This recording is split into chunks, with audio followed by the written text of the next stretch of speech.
ধরুন ধরুন মাছটা যে সম্মানিত ভিউয়ার্স, আসসালামু আলাইকুম। বড়শি দিয়ে কখনো কাতল মাছ ধরেছেন? কাতল মাছ ধরার মজাই আলাদা। সকল মাছগুলোর মধ্যে কাতল মাছ প্রচুর পরিমাণে শক্তি দেখায় পানির মধ্যে।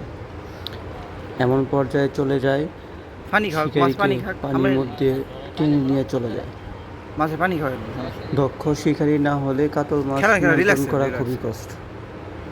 আজকে আছি গাজীপুরের কাপাসিয়া উপজেলার কপালছড় গ্রামে মিলিটারি পুকুরে।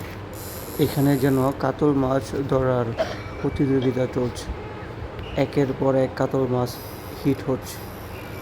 একসাথে এত কাতল মাছ কেন হিট হচ্ছে শিকারীরাও বুঝতে পারতেছে না।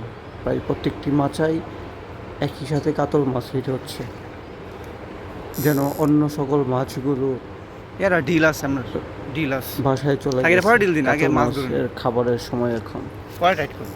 এবার একটি কাতল মাছ হিট করেছেন, মাছা থেকে নিচে নেমে এসেছেন যাতে মাছটিকে নিয়ন্ত্রণ করতে পারে। আমি বরাবর বলি, মাছটি নেটবন্দি করার সময় খুবই গুরুত্বপূর্ণ সময়।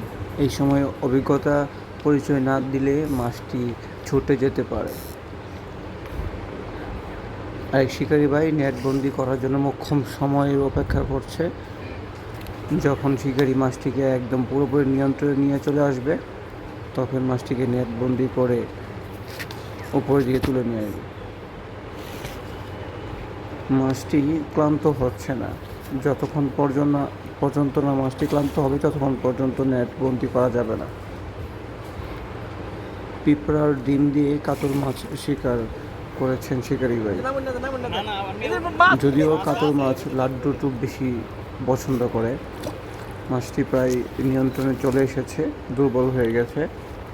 ধরুন ধরুন মাছটা যে মাশাআল্লাহ, মাছটি নেটবন্দি করলো। দেখেন মাছটির সাইজ কি সুন্দর, কালার। কত কেজি হতে পারে কমেন্টে জানাবেন। আমার তো মনে হয় কয় নাম্বার ভাই, এটা কয় নাম্বার আপনার, কয় নাম্বার এটা? অত্যন্ত খুশি। দীর্ঘ সময় পর মাছটিকে নেটবন্দি করতে পারলো। কতটুকু হইব কাতলা? এখানে 32টি মাচায় খেলা চলছে। 3 কেজি। প্রত্যেকটি মাচা 10,000 টাকা মাচা।